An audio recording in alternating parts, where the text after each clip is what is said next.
সামনে আগাবে, আল্লাহ তাআলা তার জন্য জান্নাতের জায়গা ততটুকু বাড়ায় দিবেন। সুবহানাল্লাহ বলে আগের জায়গা থাকলে ওখানে শরীর লাড়ান লাগবে, বহন করছে লাড়া দেন। সামনে যদি জায়গা নাও থাকে ডাইন নিলাম হলো শরীর লাড়ান, মালিক যেন বোঝে যে আমার বান্দা জান্নাতে জায়গা বাড়ায় যেতেছে।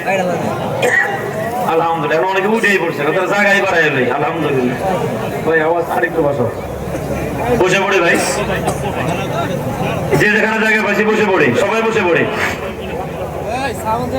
জি সবাই বসে পড়ে। আলহামদুলিল্লাহ, যারা দাঁড়ায় আছি পিছনে সবাই বসে পড়ে ভাই। জি মাশাআল্লাহ, এখন অনেক সুন্দর হয়েছে। আলহামদুলিল্লাহ আলহামদুলিল্লাহ নাহমাদুহু ওয়া নাস্তাঈনুহু ওয়া নাস্তাগফিরুহু ওয়া নাউযু বিল্লাহ ونعوذ بالله من شرور أنفسنا ومن سيئات أعمالنا من يهد الله فلا مضل له ولا ضد له ولا ند له ولا مثل له ولا مثيل له ولا كتاب بعد كتابه ولا نبوة بعد نبوته ولا رسالة بعد رسالته ولا شريعة بعد شريعته ولا أمة بعد أمته ثم نشهد أن لا إله إلا الله لا خالق إلا الله ولا مالك إلا الله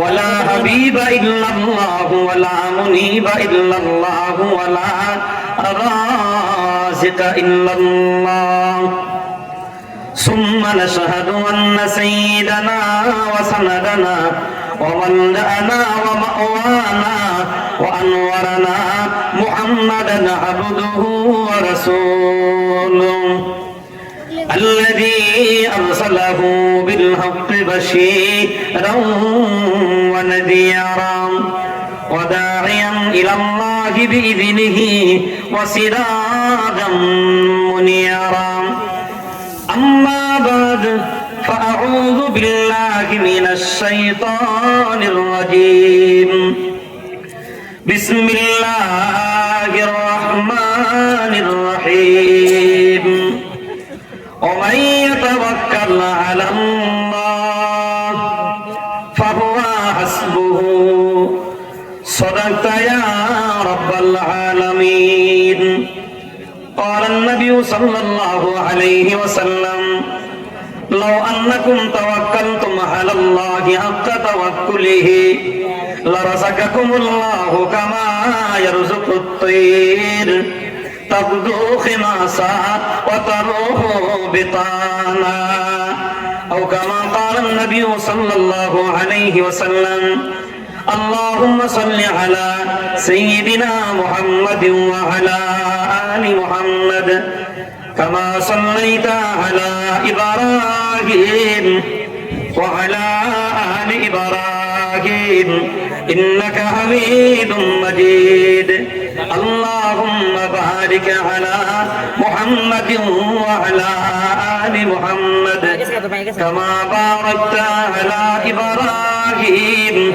وعلى آل إبراهيم إنك حميد مجيد الحمد لله ঐতিহ্যবাহী রামনগর দারুস সুন্নাহ হাফিজে মাদ্রাসার উদ্যোগে আয়োজিত আজকে এই বাৎসরিক ওয়াজ মাহফিলের অত্যন্ত শ্রদ্ধাভাজন সভাপতি সহসভাপতি জাতির শ্রেষ্ঠ সম্পদ ওলামায়ে কেরাম মুআজ্জাজ মুহতারাম সম্মানিত মুসল্লিয়ানে কেরাম দেশের শৃঙ্খলা রক্ষার্থে নিয়োজিত আইন শৃঙ্খলা রক্ষাকারী ভাইয়েরা ডিবির পক্ষ থেকে গোয়েন্দা ভাইয়েরা সকল প্রশংসা সেই মহান মুনিবের দরবারে যে আল্লাহ তাআলা দয়া করে মায়া করে কোরআন এবং হাদিসের সহিহ কিছু কথা বলবার এবং শুনবার সুযোগ দিলেন। দিল থেকে বড় দরদ এবং ভালোবাসা নিয়ে বলতেছি আলহামদুলিল্লাহ। আলহামদুলিল্লাহ বলছেন, আপনারাও খুশি, আমিও খুশি। তবে এই আওয়াজটা 5 তারিখের আগের আওয়াজ। কয় তারিখের? কোন সারা জীবন তো দিয়েছেন, এটা 5 তারিখের আগের আওয়াজ। 5 তারিখের পরে আপনারা খুশি নেবে যা 5 তারিখে যে কাজটা হয়েছে এটা কি আমরা করছি না আল্লাহ করছে? যদিও আজকে অনেক অনেক শক্তি দেখায় ভাঙ্গে চুরে দুনিয়া গায়েব করবো, এর একটা বালুর ট্রাকও স্মরণ করে নাই। আমরা পারলে 16 বছরে পারতাম, তাহলে 16 বছরে পারি নাই, এটা প্রমাণ করে আমরা বেরিয়ে দৌড়াই নাই। খামাখা হুজুররা দোষ দিয়ে না। 5 তারিখেও আমি নিজেও মিছিল দিছিলাম, দফা 1 দাবি 1। খুনি হাসিনা, আমরা কি বলছিলাম দেশ থেকে যাওয়া না? কি মিছিল দিছিলাম? দফা 1 দাবি 1, তারপরে দাবি 1 কোন করে হলো দরায় আবার যদি আয়ায় পড়ে কত নারী আদেশের না মনে রাখেন, রেকর্ড করেন, লেখা রাখেন। 100 বছর আর সিয়ার চোখে দেখা লাগবে না। কয়শো বছর বেশি কর? 100 বছরে সিয়ার চোখে দেখা লাগবে না। এখন কইবেন যে বেরিয়ে আইবার চাই, আর আইবো কতক্ষণে? বেরিয়ে তো আমরা আনবো, কারণ তার লগে আমাদের হিসাব বাকি রয়েছে। আছে না হিসাব? হিসাব 5 মে ছাত্র চত্বরে বাতি নেবে না, কয়টা আলেম মারছিলা? গুজরাটের কসাই মোদিরে বাংলাদেশে আইনা কত আলেম মারছিলা? কাকরালে ময়দানে কয়টা মাদ্রাসা ছাত্র মারছিলা? মনে রাখবা, বিডিআর বিদ্রোহে কত আলেম মারছিলা? প্রত্যেক বক্তব্যের হিসাব পাই পাই আদায় করা হবে। বেরিয়ে আইবো না, আমরা আনবো। হ্যাঁ, ক্ষমতা দেওয়ার জন্য না, 100 বছর চিন্তা করে লাভ নেই।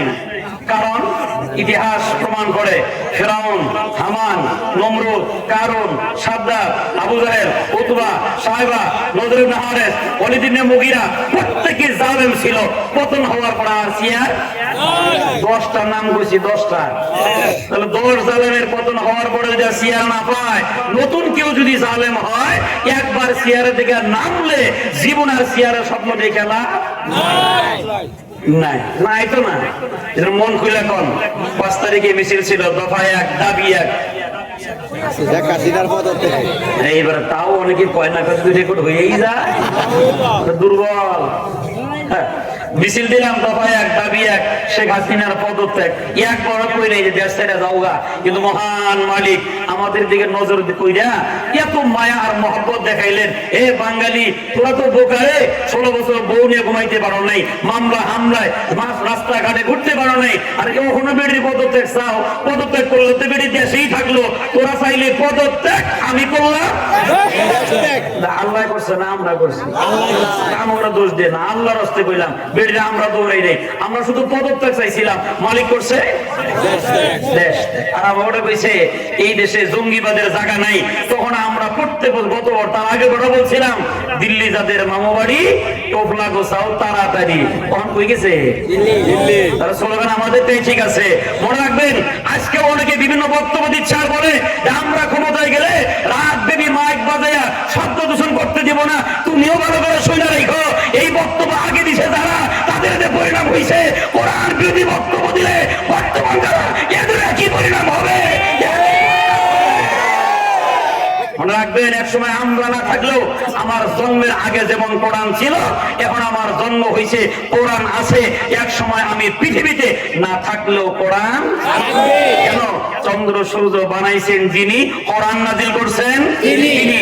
চন্দ্র সূর্য আলো দিবে যতদিন, আল্লাহর জমিনে কোরআন থাকবে ততদিন। কোরআন থাকলে কোরআনের আলোচনা হয় না? ইনশাআল্লাহ, ইনশাআল্লাহ, ইনশাআল্লাহ। আসলে সম্মানিত হাজিরিন, যেই কথাটা না বললেই নয়, এই মাহফিলটা দীর্ঘদিন থেকে চলতেছে। আমি এইবার নিয়ে 10 বার, আগেও তো অনেক আগে হয়েছে না, অনেক হয়েছে। তাহলে আলোচনা শুরুতে প্রাণ ভরে সেই মহান মুনিবের দরবার আমরা একটু দোয়া করি, আল্লাহ তাআলা যেন এই বিগত দিনে এই মাহফিলের হিতাকাঙ্ক্ষী, মাদ্রাসার হিতাকাঙ্ক্ষী যারাই কবরে গেছেন, আল্লাহ তাআলা আজকের এই ওয়াজ এবং দোয়ার বদৌলতে সবার কবর আযাব মাফ করে দিয়ে আল্লাহ তাআলা যেন জান্নাতের ফয়সালা করে দেন। আমিন। মন থেকে কইছেন আমিন? আমিন। যদি বলে থাকেন এক সময় মাহফিল হবে, আমরা পৃথিবীতে কিছু মানুষ আল্লাহ তাআলা তৈরি করে দিবেন যারা আমাদের জন্য এইভাবে দোয়া করবে। আসেন সম্মানিত হাজিরিন, আমি আপনাদের মাঝে ছোট্ট একটা আয়াতে কারিমা তেলাওয়াত করেছি কিছুদিন আগে। চাঁদছিরি একটা মাদ্রাসা আছে, এদিকে অনেক বড় মাদ্রাসা, বিশাল এক প্রোগ্রামের ভিতরে আমি বলছিলাম যে আজকের আলোচনা যেখানে শেষ, রামনগর সেখান থেকে শুরু হবে। সেখানে আলোচনা ছাড়ছিলাম, আল্লাহর উপর ভরসা করলে আল্লাহ ওই বান্দার জন্য যথেষ্ট হয়। সুবহানাল্লাহ। পাবলিক এতটাই মনে রাখছে, আজকে যখন আমি এই কি বাজার, এটা দুরাল বাজার, গাড়ি যখন বামে ঘোরে, অটোওয়ালা আমরা দেখে কই যে যাইতেছে আজকে হইব তাওয়াক্কালতু আলাল্লাহ। দেখছেন কি মনে রাখছে, আমি ভুলেই গেছিলাম যে আজকের আলোচ্য বিষয় তাওয়াক্কালতু আলাল্লাহ। হ্যাঁ, মনে করায় দিয়েছে, আয়াতও পড়ছি তাওয়াক্কালতু আলাল্লাহ। মহান মালিক বলেন, ওমাই ইয়াতাওয়াক্কাল আলাল্লাহ ফাহুয়া হাসবুহু। আল্লাহ রাব্বুল আলামিন বলেন, ওমাই ইয়াতাওয়াক্কাল আলাল্লাহ, যারা আল্লাহর উপরে ভরসা করে, ফাহুয়া হাসবুহু, আমি আল্লাহ রাব্বুল আলামিন তার জন্য যথেষ্ট হয়ে যায়। এই হচ্ছে আয়াত। হাদিস পড়ছি, قال النبي صلى الله عليه وسلم لو أنكم توكلتم على الله حق توكله لرزقكم الله كما يرزق الطير। আল্লাহ নবী বলেন, দুনিয়ার জমিনে তোমাদের ভরসা যদি মহান মালিকের উপরে হয়, যেইভাবে ভরসা করা দরকার, যদি ওইভাবে তোমরা ভরসা করতে পারো, রিজিক নিয়ে টেনশন করা লাগবে না। লারযাকাকুমুল্লাহ, অবশ্যই আল্লাহ তোমাদেরকে এমন ভাবে রিজিক দিবেন, কামা ইয়ারযুকুত তাইর, আল্লাহ তাআলা যেমনি ভাবে দুনিয়ার সব পাখিদেরকে রিজিক দেয়। এবার বুঝে থাকলে কোন পাখি রিজিক কে দেয়? আল্লাহ। আমরা দেই, আমরা জমিনে ফসল ফলাই, বিষ মিশাই, কীটনাশক মিশাই, খায় যেন পাখি মরে যায়। অনেকে নেট দেই, জাল দেই, পাখি এবং পশু পাখি যেন জমিনে আসতে না পারে। আল্লাহ নবী বলেন, তাকদু খিমাসা, এই পাখিগুলা সকালবেলা পেট ভরা ক্ষুধা নিয়ে বাসা থেকে বের হয়ে গেল, সন্ধ্যা ঘনে আসার আগেই ওই মহান মালিকের উপর ভরসা থাকার কারণে আল্লাহ রাব্বুল আলামিন সব পাখিদেরকে পেট করে খাওয়ায়া সূর্য ডোবার আগেই যার যার বাসায় ফেরত পাঠাইয়া দেয়। এবার বুঝে থাকলে কোন পাখি রিজিক কে দেয়? আল্লাহ। আমরা যদি পাখিদের মতো ঈমান আনি, আমাদের রিজিক কে দিবেন? আল্লাহ দিবেন। এজন্য বাজান বুঝে থাকলে বলবেন, ভরসা হওয়া চাই কার উপরে? আল্লাহ। এখন বলবেন, হুজুর আমার ব্যাংক ব্যালেন্স আছে, টাকা পয়সা আছে, গাড়ি বাড়ি আছে, সন্তান আমার দেশের বাইরে, জমা জমির অভাব নেই, 1 বছর আবাদ করলে 2 বছর আবাদ করা লাগে না, আমি কোন আল্লাহর উপরে ভরসা করব?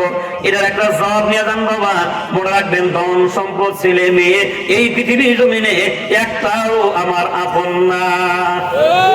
এটা আমি বললে হবে না, কোরআনের আয়াত। মহান আল্লাহ রাব্বুল আলামিন বলেন, আল মালু ওয়াল বানুনা যিনাতুল হায়াতিদ দুনিয়া ওয়াল বাকিয়াতুস সালিহাতু খায়রুন ইনদা রাব্বিকা সাওয়াবান ওয়া খায়রুন আমালা। আল্লাহ রাব্বুল আলামিন বলেন, আল মালু ওয়াল বানুনা যিনাতুল হায়াতিদ দুনিয়া, এই দুনিয়ার মানুষ মনে রাখবা, দুনিয়ার জমিনে ছেলে মেয়ে এবং তোমার ধন সম্পদ, এটা দুনিয়ার সৌন্দর্য। কিসের বলেন? দুনিয়ার সৌন্দর্য। আর পৃথিবীতে মানুষ দুনিয়ার সৌন্দর্য ভোগ করতে পারে ততক্ষণ, এই শরীরের ভিতরে হায়াত আছে ততক্ষণ। হায়াত নাই, আমার গাড়ির কোনো দাম নাই, হায়াত নাই, আমার বাড়ির দাম নাই, হায়াত নাই, ছেলে সন্তানের কোনো দাম নাই, হায়াত নাই, জায়গা জমির কোনো দাম নাই, হায়াত নাই, সারা পৃথিবীর মালিকানা পাইল কোনো মূল্য আছে? নাই। এখন বলবেন দুনিয়ায় নাই, আখিরাতে তো আছে। আখিরাতের ব্যাপারে কোরআনের আয়াত মহান আল্লাহ রাব্বুল আলামিন বলেন, ইয়াউমা লা ইয়ানফাউ মালুন ওয়ালা বানুন ইল্লা মান আতাল্লাহা বিকলবিন সালিম। আল্লাহ রাব্বুল আলামিন বলেন, সেই দিন কিয়ামতের ময়দানে তোমার কোন মাল, তোমার কোন সন্তানাদি বিপদের দিনে তোমার কোন কাজে আসবে না। আসবে? তাহলে বোঝা গেল দুনিয়ার জমিনে ছেলে মেয়ে কোনো কাজে আসলো না, আখিরাতের ময়দানেও আসলো না। আর দুনিয়ার জমে যাদেরকে আপন মনে করে মালিক বলে রইলাম, একবার চিন্তা করে দেখেন, এই পৃথিবীর একটাও আমার আপন না। বিশ্বাস হয় না? হলে একটু মিলাই নেন, কখন বাঁচতেছে মনে করেন প্রায় 11টি। আল্লাহ না করুক, এখন যদি আমাদের কারো মরণ হয়, সুন্দর করে কাপড়ে পেঁচায়া, গোসল দিয়া কাপড় পড়ায়, আতর লবণ লাগায়া, যেই বিবি আমার এত আপন, যেই বিবি আমার এত মায়া করে ভালোবাসে, ওই বিবি সাহেবের কাছে লাশটা নিয়ে যায়, যদি বলে এই যে আপনার স্বামী মরে গেল, গোসল শেষ, কাফন পরানো শেষ, আজকে রাতটুকু শুধু আপনার বিছানায় থাকুক, সকালবেলা আমরা গুরুস্থানে নিয়ে যাও, বুঝা থাকলে কন হ্যাঁ হাত জোর করে মাপ চাইবার কয় আমি লাশ দেখে বড় ভয় পাই, তাহলে বারান্দায় নিয়ে রাখি, না বারান্দায় রাখা যাবে না, ছেলে মেয়েরা পড়ে ভয় পাবে, উঠানের ভিতরে আমার আপনার নিথর দেহ পড়ে রবে বাবা, দুনিয়ার কোন দামি কাপড় দিয়ে ঢাইকা রাখবে না, বিছানার পুরাতন চাদর দিয়া আমার লাশটা সারা রাত এই দেহে পড়ে রবে। সকাল হয়ে যাওয়ার পরে বন্ধু বান্ধব গ্রামের আত্মীয় স্বজন যারা আছে দৌড়ে আসবেন, চলো না তাড়াতাড়ি মাটি দেওয়ার ব্যবস্থা করো, গতকালকের মোড়া 10টার আগেই দেখবেন মাটি হয়ে গেল।